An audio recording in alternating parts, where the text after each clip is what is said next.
Hi வணக்கம். நீங்கள் ஃப்ரீயாக இருந்தால் ஒரு விஷயத்துக்கு கமெண்ட் பண்ணுங்க. இப்போ என்னோடய மேக்கப் இல்லாத ஃபேஸ் இல்லை, அது எந்த சினிமாவில் எம்ஜிஆர் ஃபேஸ் மாதிரி இருக்குது, அந்த சினிமா நீங்கள் கமெண்ட் பண்ணுங்கள். கண்டிப்பாக மேக்கப் போட்டாலும் நான் எம்ஜிஆர் மாதிரி வராது, அந்த அளவுக்கு அழகானவங்க.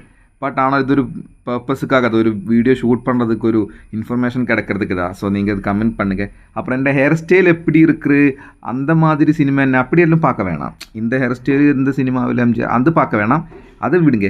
ஹேர் ஸ்டைல் நீங்கள் விடுங்க, அது பார்க்கவே வேண்டாம். என்னோடய ஃபேஸ் மட்டும், முகம் மட்டும் எந்த சினிமாவில் எம்ஜிஆர் சார் மாதிரி, எம்ஜிஆர் ஐயா மாதிரி இருக்கிறேன்னு சொல்லுங்கள். டேய் போடே, மேக்கப் இட்டால் போலும் நீ வராது, மேக்கப் இடாமல் அந்த மாதிரி அசிங்கமான ஃபேஸ், அவ்வளோ அழகான ஃபேஸ் அப்படி கமெண்ட் பண்ணாதீங்க. எனக்கு தெரியும் அது, பட் இது ஒரு வீடியோ போடுறதுக்கு ஒரு நீங்கள் கமெண்ட் பண்ணுங்கள் ஃப்ரீயாக இருந்தால். அது மேக்கப் இல்லாமலும் என்ன பார்க்குறதுக்கு ஏதாவது சினிமாவில் எம்ஜிஆர் லுக் இருந்தால் அந்த சினிமாவோட பேர், ஹேர் ஸ்டைல் பார்க்க வேணாம்.